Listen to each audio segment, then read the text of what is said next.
Rode microphones are the official microphones of Be Terrific.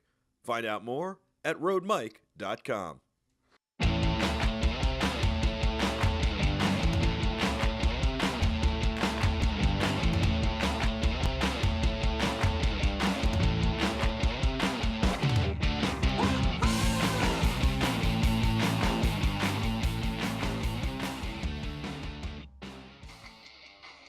Welcome to the Michael Artsis Show. I'm Michael Artsis. Better late than never. We had some weird audio issue going on where we were streaming to you guys, but not getting audio through. It just happened all of a sudden. I guess we're just that good that we couldn't fit all the audio bandwidth. Maybe it's that I talk so much. This is the Michael Artsis Show. I'm Michael Artsis. Thanks so much for joining us.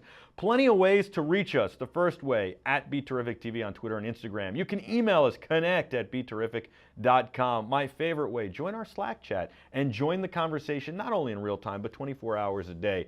So we can converse with you, you can converse with us, you can converse with our other viewers, and we can do it while we're on the show and throughout the day and night as well, and become a community. Now, here's the key. The key is that you go to beterrific.com/Slack or beterrific.com/live, scroll underneath our live video player and enter your name and email address. We'll send you an invite to join our Slack chat. It's as simple as that. It's free, and during our live show, you'll be able to ask our viewers questions and make comments that we might read on air. So we've got Digital Phil in there now. I know Sean the Extender is there, and we're just excited to be here and to be doing the show. Thank you so much for watching. You are the Terrifics, and you make Be Terrific special.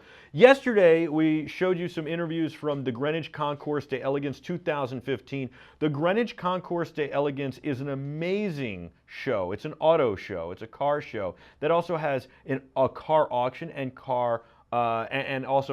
boats now, some yachts.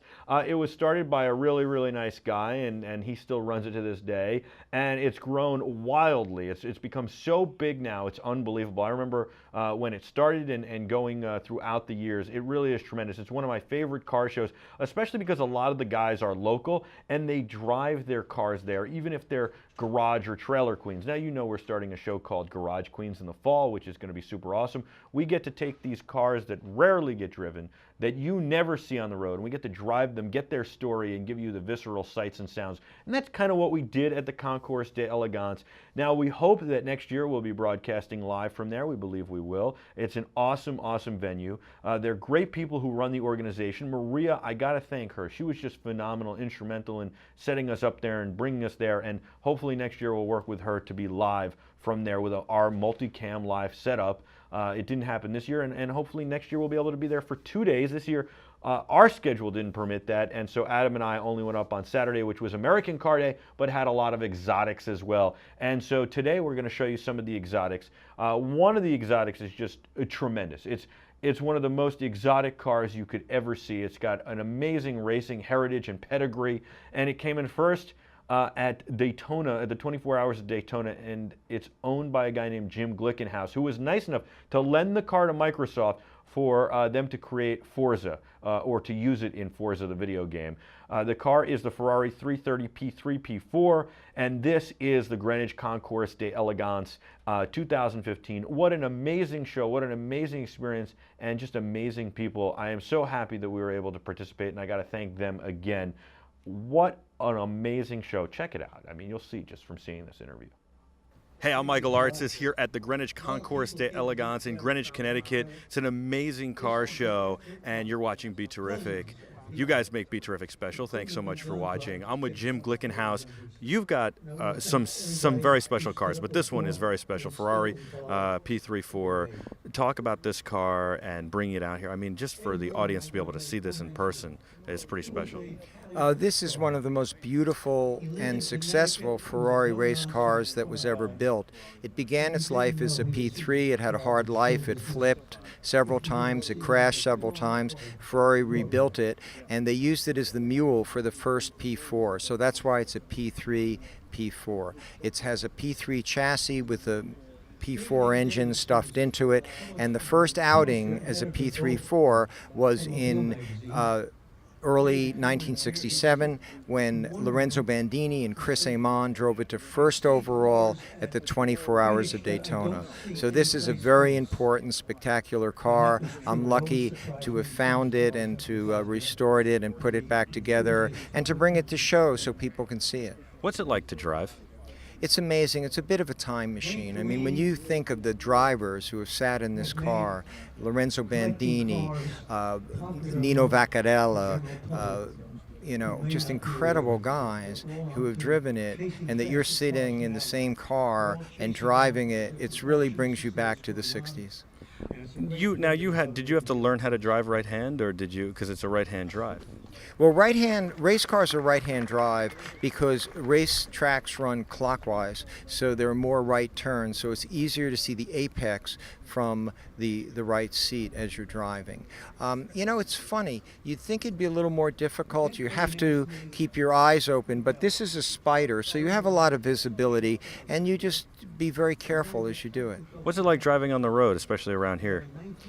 It's a bit of a I guess like being Lady Gaga, you drive down the road and people lean out of SUVs and take pictures, and by the time you get wherever you're going, there are already 30 pictures of you on the internet. So it's sort of like you have your Andy Warhol 15 minutes of fame when you drive this car. We saw a guy who was drawing it before, actually. He did a beautiful job.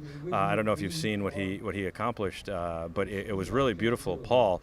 And he was also talking about how at the time the GT40s from Ford were killing Ferrari, and this car not only has prominence, but it has really a lot of importance in Ferrari's history because it really was like the comeback car. Exactly. Ford had finished Le Mans in '66.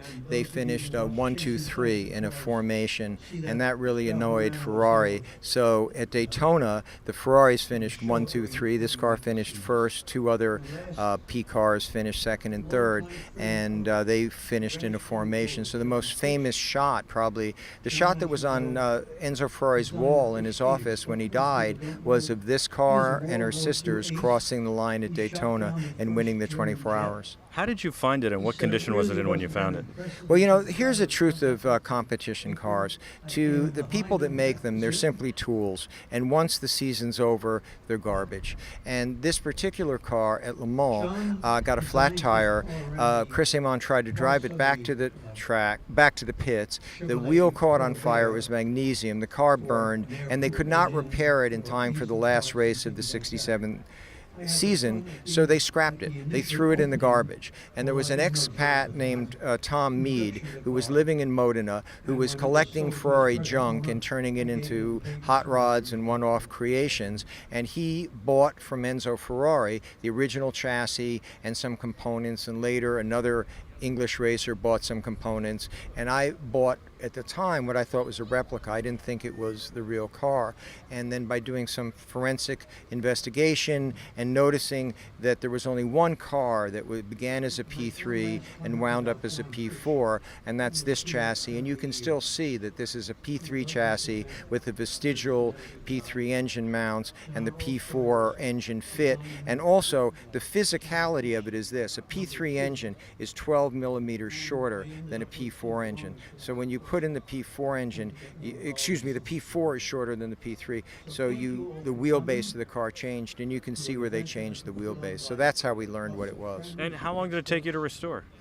This project took about 12 years. I mean, we had to find parts. Ferrari helped us. They made parts.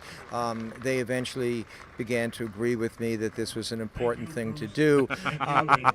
Ferrari in their own way are interesting. They send you letters like, you should not have retrieved parts from our junkyard to resurrect this car, but we wish you the best holiday wishes. So all's good. That's hilarious. What about, you talked about here, you were talking on the stage before, about the importance of passing the passion for cars onto the next generation. And I think that is the utmost importance. My son is 2 years old, and especially today, as you get into cars, they're so well put together. You don't get to see the engines anymore. You don't really get to see this anymore at all. So how did you get into cars? Well, I grew up in a time when I loved mechanical objects. I was very lucky. I rode my bicycle to Greenwich to Mr. Canetti's Ferrari dealership. He invited me in eventually. Which is now Miller Motor Cars, right? Exactly. It was right on the Post Road. It was a long bike ride from New Rochelle for a 12-year-old kid. Wow, that is a long bike ride. Yeah, and Mr. Canetti let me in at first. He said, okay, you can sit in the cars, and then you can touch the steering wheel. I couldn't shift them.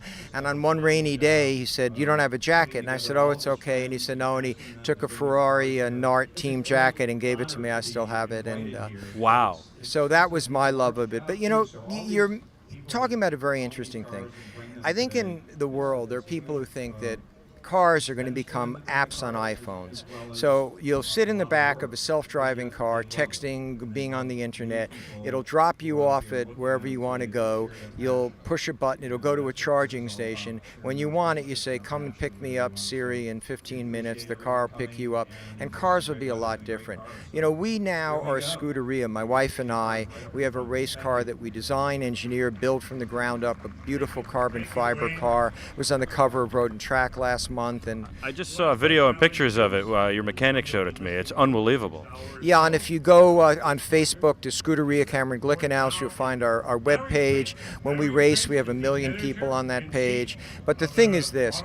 It's a real car. It's a mechanical car. And on the wing, when we raced at the 24 Hours of Nuremberg ring 2 weekends ago, where we finished first in class, I wrote, not self-driving.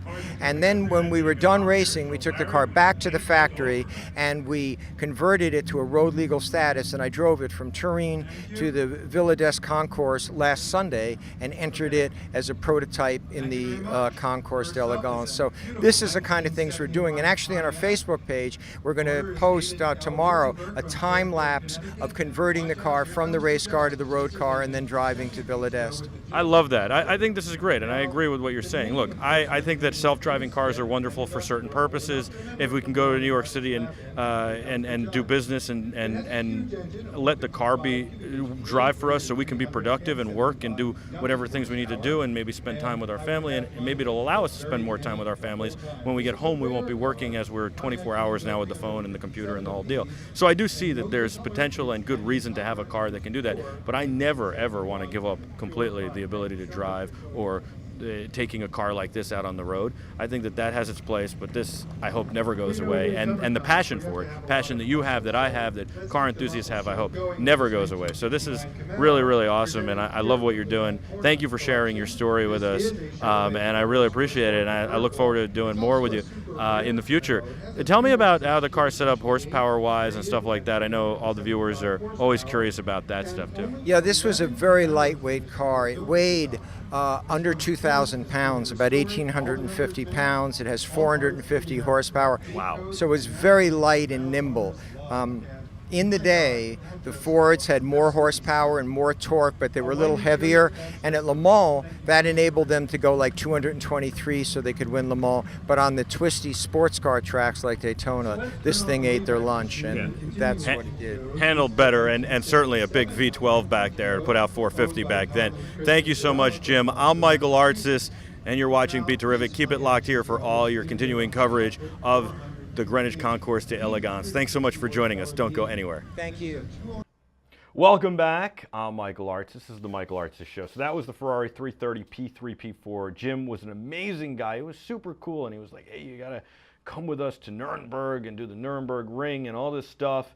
And so hopefully we'll be able to facilitate that, get the sponsors we need, and be able to do it.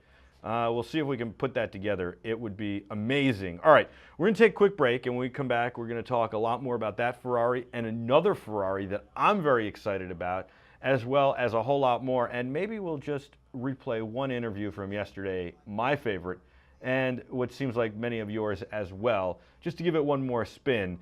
And we'll talk cars, and we'll talk everything else. There's a whole lot more to get to here on the Michael Artsis Show. Don't go anywhere. You make this special. You're the Terrifics. We're in the Slack chat, beterrific.com/Slack for your invitation.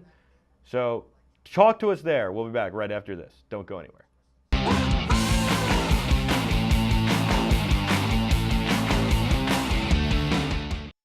Rode microphones are the official microphones of Be Terrific. Find out more at rodemic.com.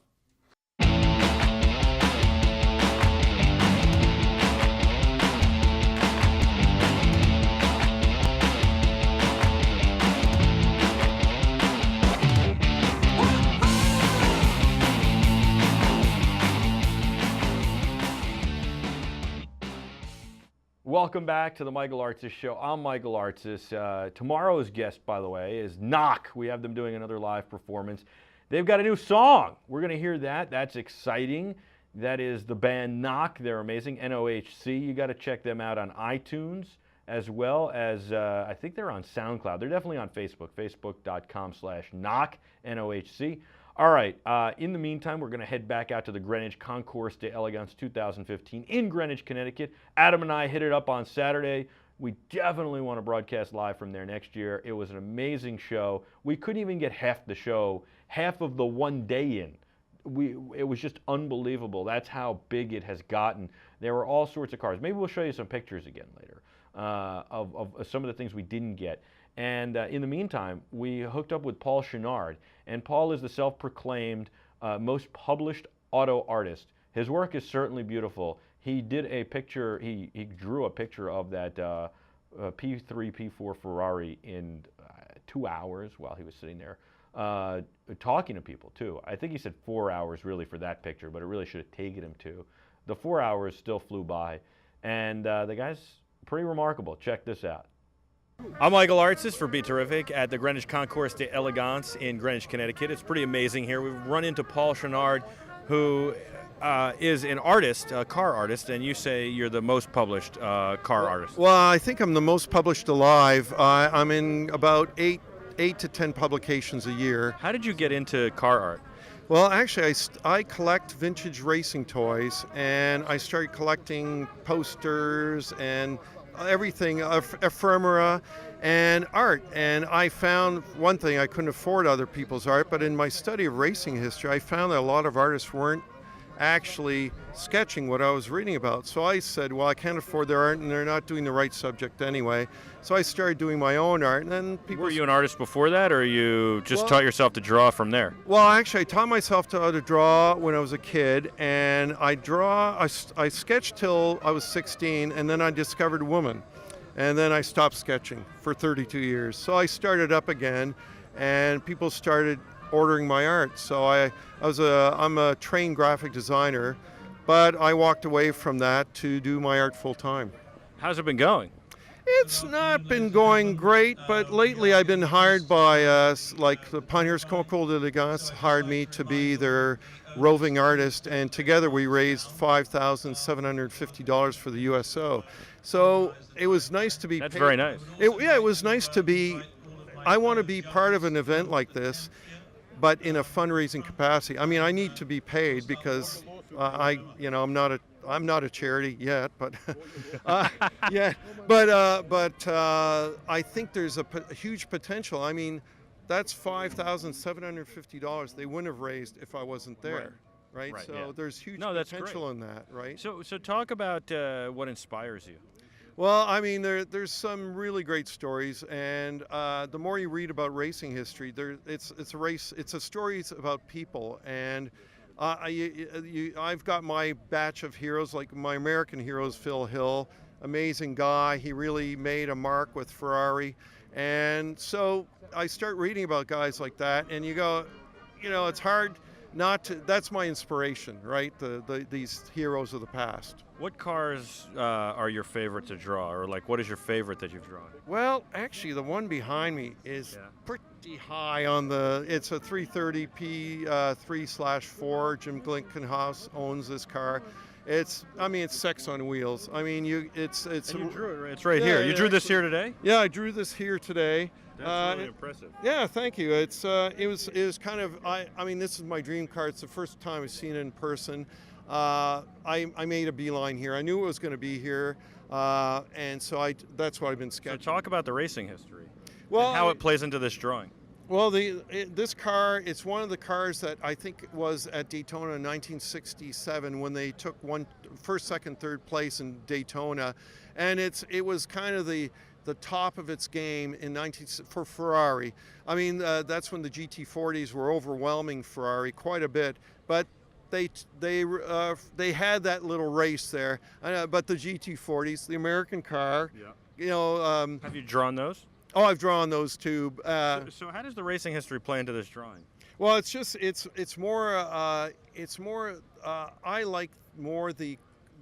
it's the best Ferrari was making in '67, and it's just such a rolling sculpture that for me, I'm a graphic designer and I have an eye for aesthetics, and this car is one of the most beautiful cars in the world. So though it wasn't hugely successful as a race car, it's still one of the most beautiful cars in the world. Well, first, second, and third is pretty good. I know, at Daytona. Especially at Daytona, especially when you're getting killed by the GT40s. Yeah. So, How long did it take you to draw that? well, it's about 2.5 hour sketch, but I've been here for 4 hours doing it because, I mean, people want to chat, and I'm kind of a social guy, as you might have noticed. So, Definitely. yeah.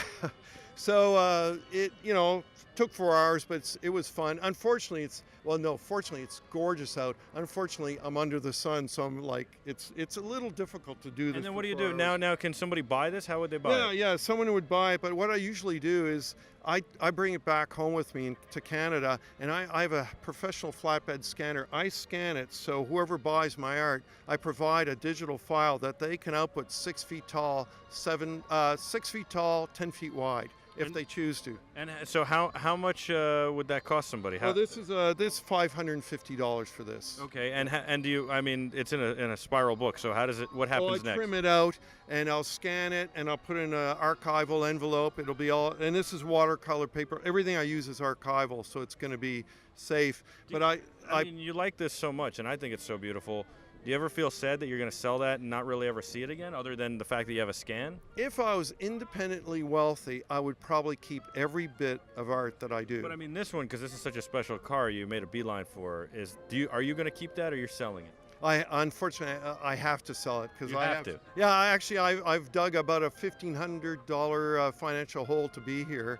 Which we need our viewers, the Terrifics that make Be Terrific special, who think this is awesome, to buy this. How do they find out, or how do they buy it from you? Well, probably the best thing to do. Oh, You don't have a website. I do have a website. It's just almost impossible to spell. That's why my if you email me, Paul.Chenard, CHENARD @hotmail.com is most people contact me that way. Paul.Chenard@hotmail.com. Yeah. And if you find me, actually you can put Paul Chenard in Google Images, and 95% of what you're going to see is my art. Very nice. Very easy to find that way. So Very nice. Very awesome. I like that a lot. Thank you for sharing some of this. Can we see some more images? actually, I don't have any. All right, with so me, right? you have on your business cards, so Yeah. that you've scanned and you use them for your business cards. So we'll shoot some of that and talk about that as we go. But you've done a lot of cars, and it's really awesome. I think this is great. I'd love to hang that on my wall. So maybe one day I'll have to get a Paul Chenard. Well, I hope. See, the thing is that if I do really well, then if I get hit by a bus, the value of these will go up. So That's what you're hoping for. no, not really, but I'm not hoping for that no, either. most people aren't, but some people actually have said that. So it's kind of like, oh, okay. Well, that's Yeah, fine. I'd like you to don't live a take it nice, personally, I'd you like you to know. live a nice long life and Yeah. maybe just have a piece of your art because it's beautiful hanging on the wall. I like this. This is pretty cool. Thank you so much. Thanks. I appreciate being interviewed by you guys. It's I appreciate having you on. terrific. And It's terrific. it is terrific. Thank you. No pun intended. Are there any other cars that catch your eye here? Are there anything else that you're going to draw? A vet race car that's over there, and every so often I heard the guy turning the engine over, and it's like, wow, okay, like it's American muscle. Yeah. And I mean, it sounds really throaty, very nice. And there's a nice Plymouth here that in a Gurney car, and that's also nice. Did you see the Riviera this guy has? You should look at this. It's a I'll Riviera have to check GS. it. Oh. It's 1965. He is the original owner. Has the window sticker and the cancel check. He doesn't really want to go on camera, but he bought this when he was 19 for $6,000, and it is stunning. And can you only imagine driving down the boulevard with this? I'm an interior guy. I love seeing interiors. I would love to see a piece you did of this car. I don't know. That's just my thought. Of all the things that are here, there's a lot of beautiful cars. Of course, this is one of them. But I see this now, and this is gorgeous. I really would love to have that. That's, to me, that screams racing.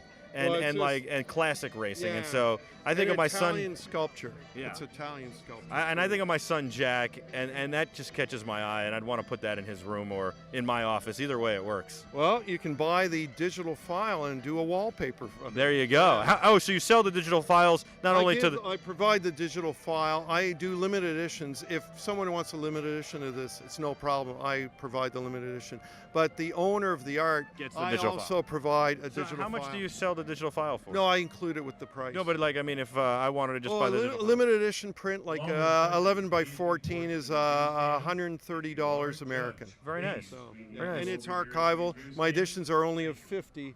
I keep my editions low because 50. Anything more than 50 is really mass market almost. So. Awesome. Thank you so much, Paul. It's great to Thanks. meet you. Great chatting and, with you. Great chatting with you. I'm Michael Artsis. This has been terrific. Thanks for joining us. We got a lot more from the Concours d'Elegance in Greenwich, Connecticut. So stay with us. Welcome back to the Michael Artsis Show. So that was Paul Chenard. I actually was watching the feed and just enjoying it so much.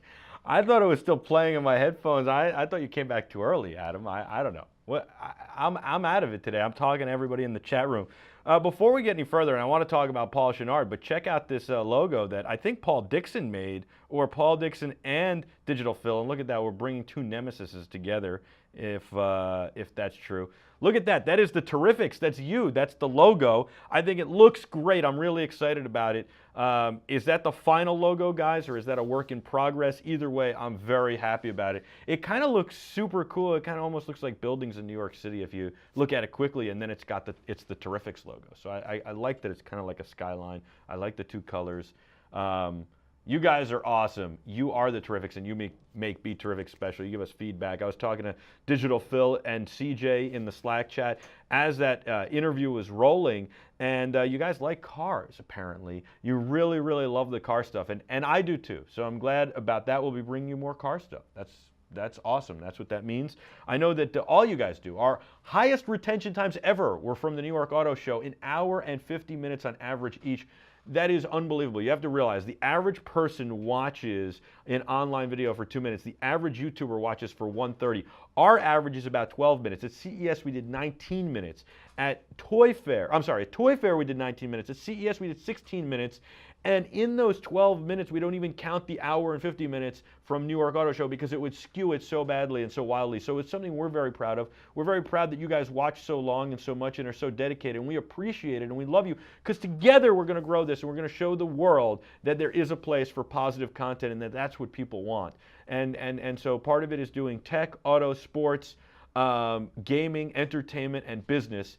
And part of it is bringing you some of this great coverage. We're trying maybe to do another auto show this week, but we just love that Greenwich Concours d'Elegance.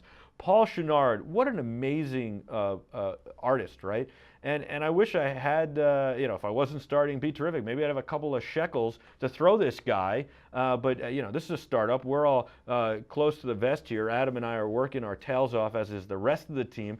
And so I don't have $550 to lay out for that art, but I think that's reasonable. I would totally pay for that. Adam and I were talking during the interview. This guy should license it. We're going to have Paul on again and see some more of his art, but he should license it so you could have wallpaper, do fat heads, do all sorts of stuff with that artwork, posters even. I mean, you could see that hanging in a restaurant or a kid's room. I totally would hang that in my office. I really like that art. And it reminds me of a Ferrari that really is near and dear to my heart that I really love. I've spent a lot of wheel time behind the wheel of this Ferrari. It's not a new Ferrari by any stretch of the imaginations, and this isn't the exact one that I've driven, but you'll get the idea. This is, I think, our final interview from the Concours d'Elegance, the Greenwich Concours d'Elegance. By the way, you can check it out, greenwichconcours.com. An amazing show. We hope to go back next year, and we might show you one or two interviews from yesterday, too, after this, just because we love cars. We all love cars, and we can talk about them a little bit more. Ask me any of your questions that you want about this or any of the cars.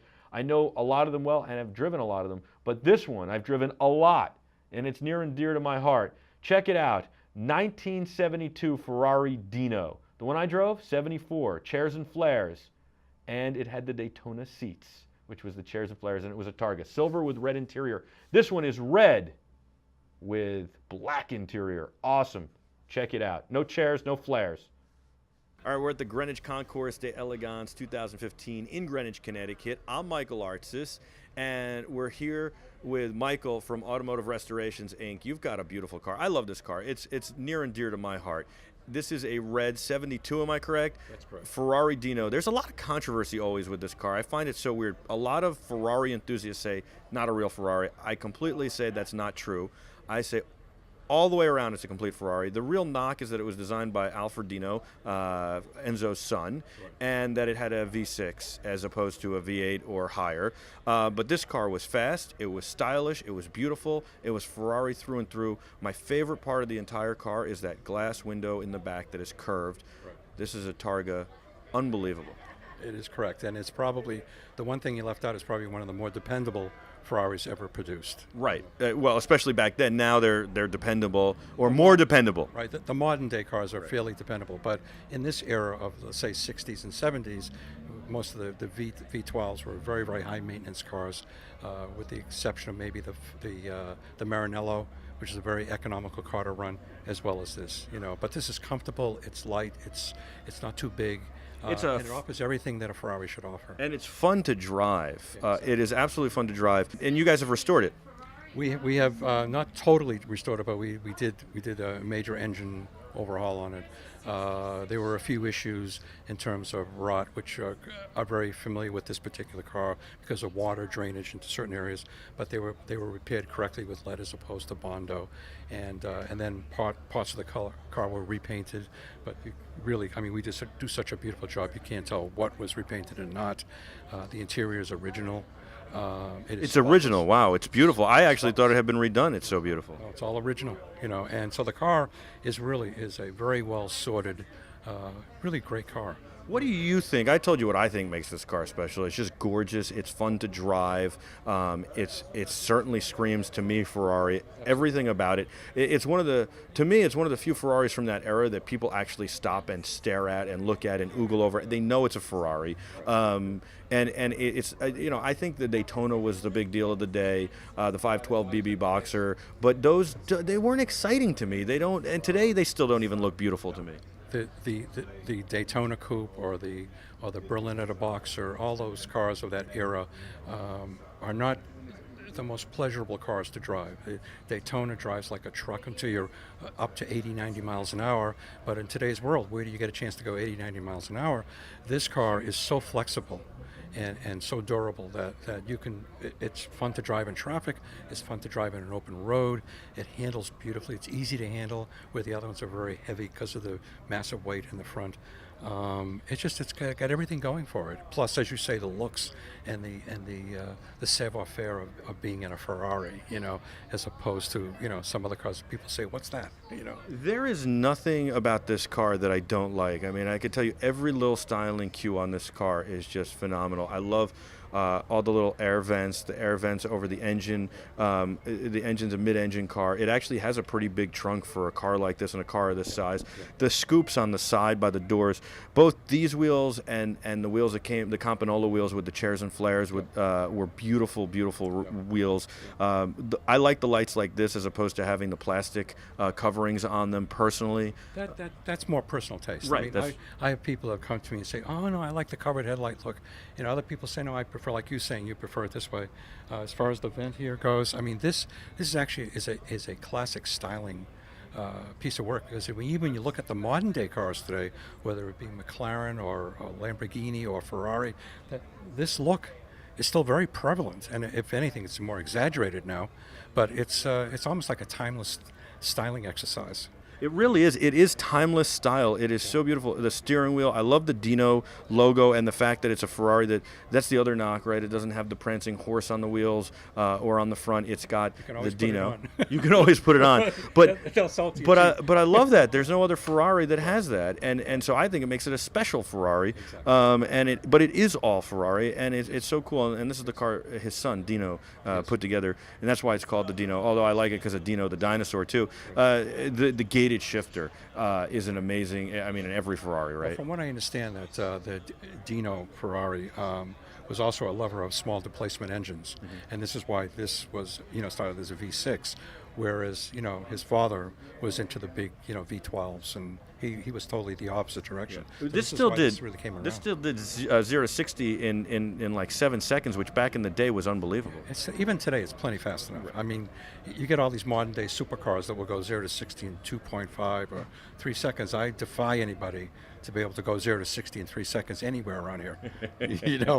And so, I'm happy to do it, by the way, if you want. I would like to try it too, but unfortunately, there's no open space to do it unless you're in Nevada or Utah or something. I have found some open space, done about 4.5 seconds. That's 4.1, 4.2 maybe even. But it's fast. I mean, I get whiplash. I've talked about this. I literally feel like I've got whiplash, but it's fun. Yeah. But this is fun to drive, and it's quick. But the thing about this car, I've had a lot of wheel time in this car. It's a challenge to drive on certain aspects, like if you want to match revs on downshift and stuff like that. So that's cool. You don't have to do that. But what's great about this car is that it handles remarkably well, especially for the day and the speed. Even today, though, very agile. It is ridiculously agile. Yeah, exactly. And that's that's one of the main reasons why you buy a sports car, is because of the handling and that little bit of power and handling combined, and then plus the sexy looks. And it's just so gorgeous. This has it all. They don't do it like this anymore. When you look at that curved glass back window, the tailpipes, the vents. I mean, they make nice cars today. They do, but not like this. And this is also all hand built. Oh yeah. Yeah. It's a Ferrari. There are no such things as mass-produced Ferraris, even today. That is true. That is very true. Michael, thank you so much.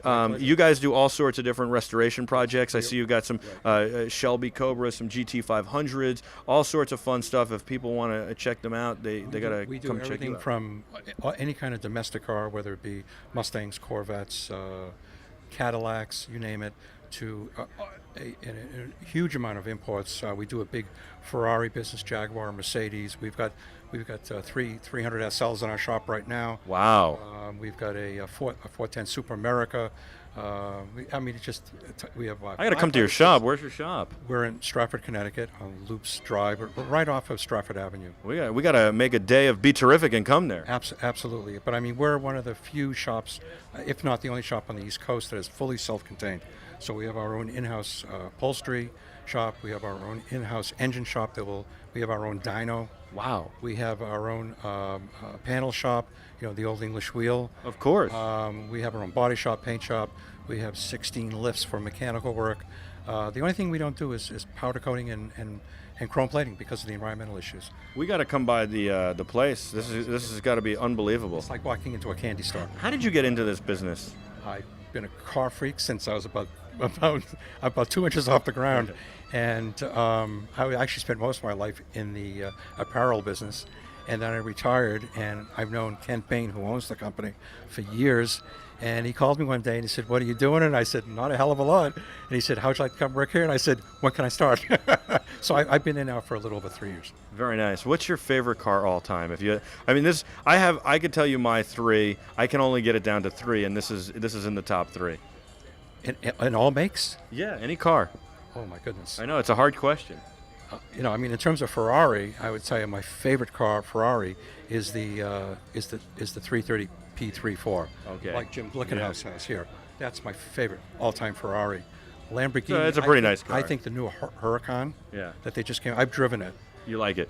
Unbelievable. Okay. It's effortless. I mean, you can't make a mistake in that car. I hope not. Yeah, right. I mean, I love a lot of race cars. So the '63 Corvette Grand Sport is one of my favorite. Very nice. To pick one though, I couldn't do it. You couldn't. I know it's hard. I can get down to 3. I could tell you 3 favorite Ferraris too. I love the 355 Spider. Because to me that's the last of the real Ferraris. There's no traction control. It's really a hard clutch. If you get the early ones, no power steering, power assist for parking and stuff, but no power steering.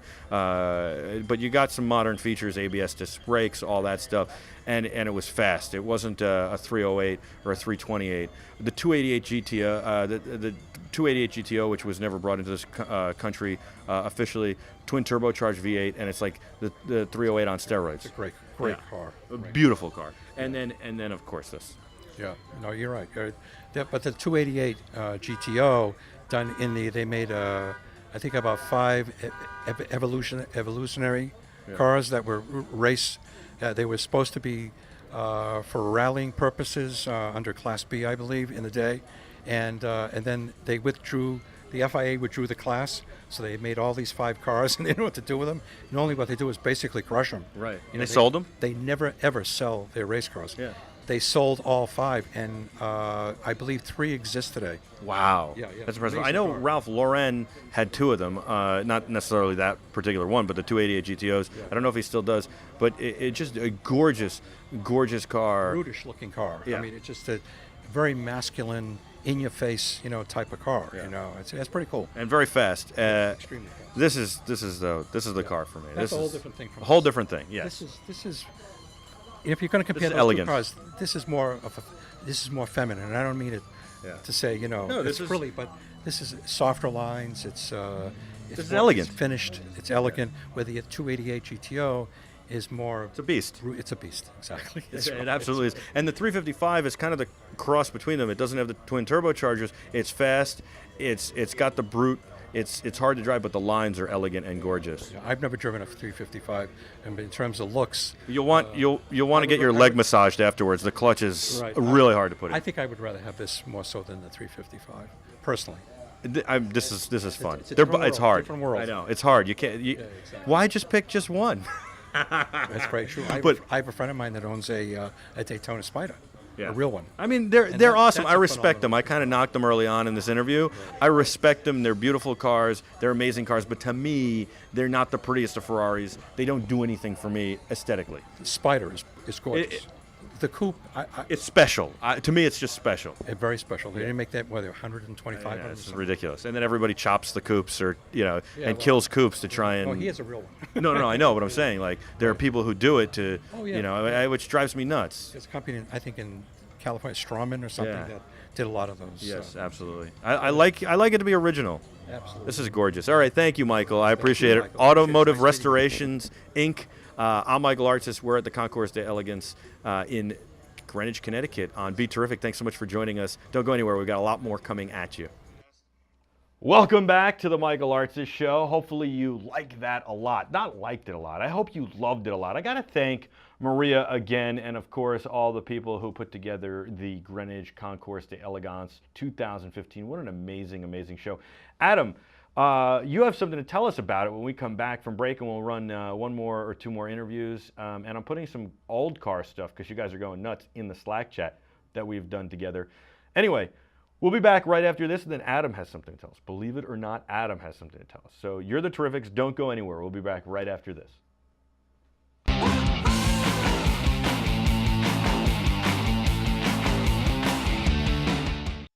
Rode microphones are the official microphones of Be Terrific. Find out more at rodemic.com.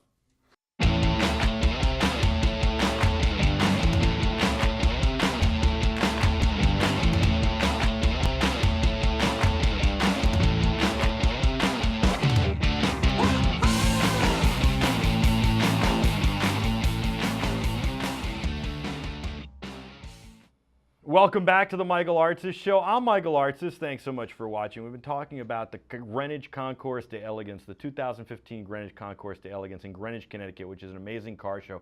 Adam found out, we've been showing some interviews. Adam went with me. He found out some amazing stuff. First of all, Adam, you've never been to the show before, have you? No, this is my first time. Let's get the Adam cam up. I want to see the Adam cam when you talk. There we go. There Oh, you go. I still have your logo Yeah, on get there. my graphic out of there, would you? Would you keep my? Of course, you're going to keep it up for me, Yeah. but not for you. All right. So this was your first time at the Greenwich Concours d'Elegance. It was pretty amazing, was it not? Yeah, But- it was a great time. You found something awesome, did you not? Yeah, supposedly, according to their website, they are one of the 1,000 places to go to before you die in the U.S. or Canada. Really? I kind of believe that. So I've been multiple times. How does that change anything for me? I mean, does that mean that I'm like, I've got like, it's now like, I think you got to keep going back, right? I don't know. Yeah, I guess so. Or like, well, if I keep going back, do I keep living? What's the deal? I don't really know. I'm in our Slack chat throwing up some videos for you guys on cars, but you got to keep watching this stuff. I got to tell you, I could believe that. One of the top 1,000 places to go. I mean, where else are you going to see a Ferrari Enzo? Let's get some of those pictures up from yesterday. You've got a Ferrari Enzo, a McLaren. You've got, and a lot of these cars are driven there, remember, which never happens. They're almost always trailered. You've also got the P3, P4 Ferrari from Jim Glickenhaus. You've got a 78 Countach. You've got a Dodge Challenger. You've got, look at that Buick Riviera we had yesterday we showed pictures of. This guy had the canceled check and the window sticker. He bought it when he was 19 years old for like $6,000. Still has the car today, 60,000 miles, midnight blue, unbelievable. Then you've got, look at that. I mean, how beautiful is that car? And the fact that you have all of these in one spot. And this is only one day. And then on top of that, what else do you have, Adam? You have old cars like that old Caddy. You have some old Lincolns. You have cars that need to be cranked to start. You've got, look at that, a Buick Grand Sport. You're not going to see all of these cars in one place. Then they have auctions. What else do they have? I mean, it just goes on, doesn't it? Yeah, and there's the Yanko. And the Yanko. The Yanko is kind of an amazing story and a gorgeous car. That won Best Muscle Car. It won Best Muscle Car at the show. Show that Yanko again. That thing is beautiful. I just couldn't get over all the cars that were here, how the show has grown. They've done such a great job. I can't wait to go back next year. I'll tell you what, let's watch that Yanko video again in case people missed it. That was a really good interview. Let's run that one more time. This is an interview with Frank. He's got a wonderful young daughter who he's going to teach to drive stick on the Yanko. She's about to get her full license. Her mom was there, his wife, and he's restored this Yanko beautifully. And it's near and dear to his heart. He's going to let his 16-year-old daughter learn to drive stick on that car. Okay. Good luck with that, folks. No, that's really an awesome story. They're good people, down-to-earth people, and it's a really cool story. So check this out. All right, we're at the Greenwich Concours de Elegance 2015 on Be Terrific. I'm Michael Artsis. Thanks so much for joining us. It's a beautiful day out here, and we found Frank Cicerchia with his 69 Chevelle Yanko. First of all, tell me about the Yanko. Yanko was a guy in the 60s that was a famous racer, and he owned a Chevy dealership, and he came up with the idea of manufacturing supercars and selling them to the public. And he was very successful at it. He kind of like started the whole muscle car craze, and he passed away in '87, but he left behind some magnificent machines. And his daughter's still alive today, Lynn Yanko, which she autographed this car, and she used to stripe these cars when she was a child. When she was a child? Yep, when she was like 13 to 14, 15, in that area. She would. Your daughter's not much older than that. Could you imagine letting her stripe the car? For $5 a piece, it was cheap labor. The thing that's amazing is basically this guy is a modern day Hennessy or some of these other tuners before Hennessy existed. Yes, he's the grandfather. He was he had the idea of putting big motors into regular street cars that an average worker guy could buy and be successful at the track the very next day. What is the most appealing part about muscle cars in that way? Because if you look at muscle cars, I always think it's because they're kind of sleepers, and I like the idea that they're kind of sleepers in some way, shape, or form, but they're modified, they have a little sharpness to them, a little sleekness to them, and then you can really drive them as a luxury vehicle, which most muscle cars started life as, or then get up and go with them and really pound it. That's it in a package, but is that the allure behind them? Is that what makes them so special? Is like literally you could drive this to work and maybe the people at the office don't even know you have anything special. Maybe there's a hint because it looks a little bit different, but of course, if this is 69, not today. Well, you're quite a bit younger than I am, and back when I grew up, street racing for money was the name of the game, and you didn't want your competition knowing that you had a lot of horsepower because they wouldn't bet you. So you would try to make it as what the word I'm gonna use is unsuspecting as possible, and street race, which was at every stoplight, was taking place in America when I grew up, and it's since it's gone, but this is what we grew up with. So tell me about this car. How'd you get it? How'd you restore it? And what's the deal with it? So let's start with what's the deal. What's special about this Yanko? They made Chevelle Yankos only 1 year. They made Yanko Camaros 3 years, Yanko Novas 2 years, but they made Yanko Chevelle only 1 year. It was a full-size car for a larger person, and they only made 99 of them. And there's only 35 left in the world known to exist, with 3 with the original engines. This is one of the 3. This car was never raced. This car was always garaged. It was babied. There's 18,000 original miles on it. The original owner's live and well in Dundee, Florida.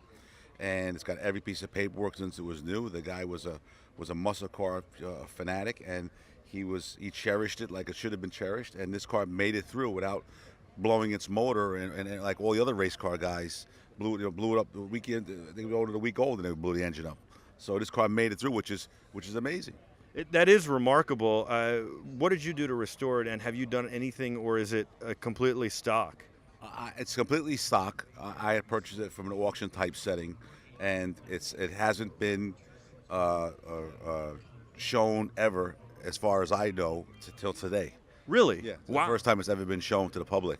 And was this a special color paint? Did he do a special color paint, or was this a factory paint job? There was 8 choices of colors you can get with Yenkos. This was one of them, Le Mans Blue, which is actually the most popular of them all. And did you repaint it? You've restored this car, or not at all, because it only had 18,000 miles. Didn't really need much except for rubber and a couple of little things. Yeah, we restored the car, and we did a lot of cosmetic restoration on it to bring it back to its fresh status, because it was laying in warehouses from collection to collection, never seeing the light of day. And when we got it, I realized how special the car was, and then we fixed it up into what you see right now. How much horsepower? 450. 450 horsepower in 1969. That's pretty ridiculous. I noticed you got disc brakes on the front, drums on the back. I'm impressed that there are discs on the front. Yes, that was a mandatory Yenko option. They all came with discs, power disc brakes, and drums on the back, every one of them. And rear mount antenna, M21 transmission, and 427, which was installed which is another unique thing about this car is Yenko convinced and used his popularity to convince General Motors to put the big engines in, which was never done before until this car, 69.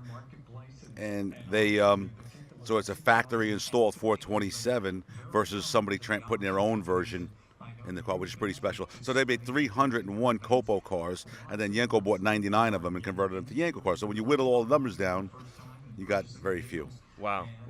Very, very nice. Do you drive it at all? Do you enjoy it? Yeah, I do. I drive it quite a bit. Really? Yep. Wow. I drive So it. more than 18,000 miles now. I'm going to teach my 16-year-old daughter how to drive stick shift on this car in about 2 months. That's awesome. Is she excited? Yes, you better. I know. She didn't seem excited. She's holding it in, but she really wants to drive it. I said, fine. Wow. That's a really cool dad. That's a really nice thing to do. So you got to bring new generation into this hobby, else it's going to go away with all us elephants. It's got to be.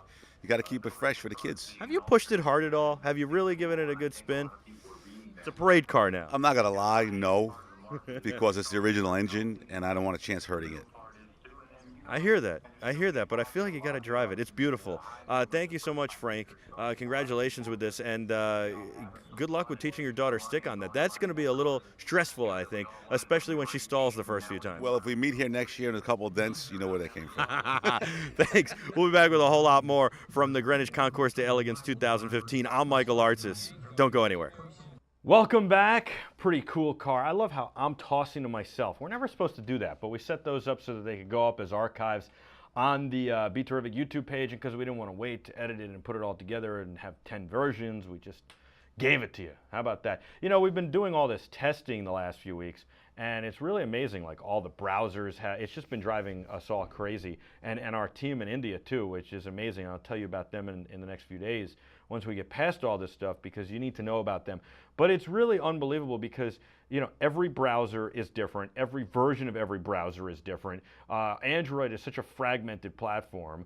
I mean, your head wants to explode. Why can't everybody just make everything uniform? Why can't we get together and be like, this is the internet language, or this is the browser language? Or, I see they're doing that with USB-C now, and they're working it with Thunderbolt, and we're going to have one connector, power and data transfer. That seems good. Can we actually stick to that, folks? Please. I mean, for God's sakes, why? We have an outlet in the wall, right? Every plug is pretty much the same in the United States of America.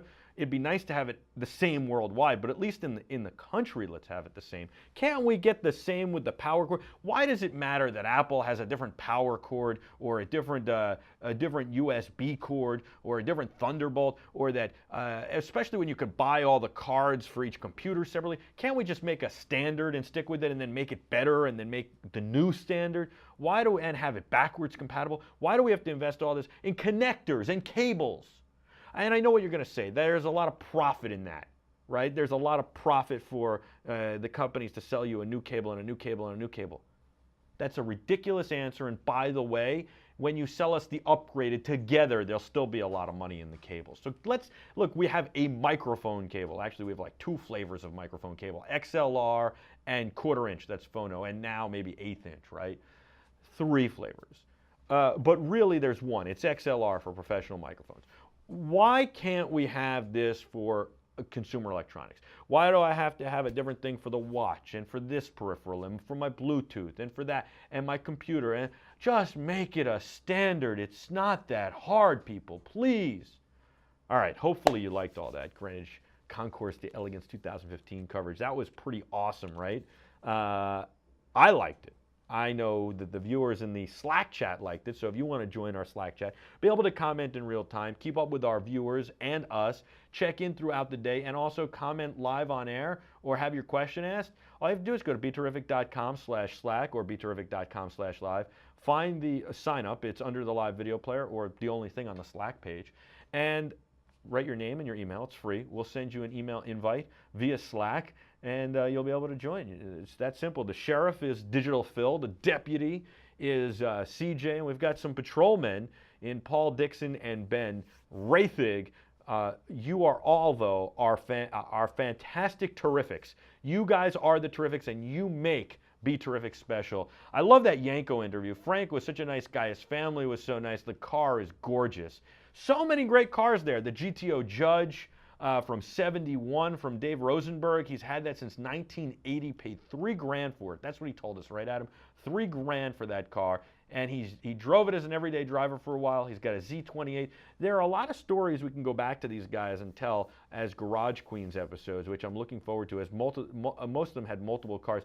There was the other Dave who had the Buick Skylark Grand Sport, and that was an amazing story as well. And these cars, which I think always interesting, is these cars always mean something to these guys. They don't just, oh, that's a nice looking car, I'll buy it. Almost always they mean something to these guys. And you know, I love the cars that people restore themselves. I love when people do something really interesting with the cars. I love that story of the guy who had that Riviera that he bought since brand new, because that's really hard to do. I mean, anybody can buy a nice car or a restored car, but to have a car and baby it since it's brand new, have the canceled check, have the window sticker, that is so hard. That means you never got into an accident, or especially a big accident. That means you took care of it. That means that every curveball life through you, through the last 40 or 50 or 60 years, you were able to figure out how to manage that, and maybe you hand the car down. We have a story that we're going to be telling soon, I think, and maybe it'll be a Garage Queens episode, of a guy who has a '64 Vet who is about to give it to his son, and his grandson will get it down the road, and he's had it since brand new, and it's been stolen 3 times and recovered. How amazing is that? Pretty awesome. I love those stories because it's hard for so many reasons. I had a coach in elementary school who had a '57 Chevy, was beautiful, and somebody ran a stop sign and totaled the car. And so just in that respect, it's hard to keep them. And I love these stories. I love the car stories. Adam, wasn't it great? You talk to these guys. They're so passionate about the cars. They know so much. They know so much about their specific car. And like, they're just such car people. Like, every car has a story. That's the amazing thing. Yeah. I mean, we could have spent days there. We really could have. Yeah. And hopefully next year we will. All right, so that's the show for today. We had so much to get to we didn't even get to, but we're going to have another show tomorrow and Thursday and Friday, and then we'll do it again next week. We've got a lot coming up for you. I think we finally worked through the kinks, it seems like, and we've got our new infrastructure set up and running. Tomorrow will be our last day of testing with it, and we'll be ready to go, I think, full bore after that. And we just got to hook up with some ad networks, and then it'll all work seamlessly and smoothly, and it'll be enjoyable, much more enjoyable for you guys, and great for us as well. We are Be Terrific. You make Be Terrific special. You're the Terrifics. Please spread the word. Tap your neighbor on the shoulder. Tap the guy sitting next to you in the cubicle. Tell your friends about us. Positive content is what people want. There's a place for it, and we're bringing it to you. We're going to be adding shows, and we'll be at Infocom 2015 in just a couple of weeks, June 17th, 18th, and 19th. And I think as we're setting up, we'll be doing shows from there as well. I'm Michael Artsis. Thanks so much for joining us. On behalf of everybody at Be Terrific, thank you for watching. I got to thank Adam. He thanks you for watching as well. Until tomorrow, be terrific.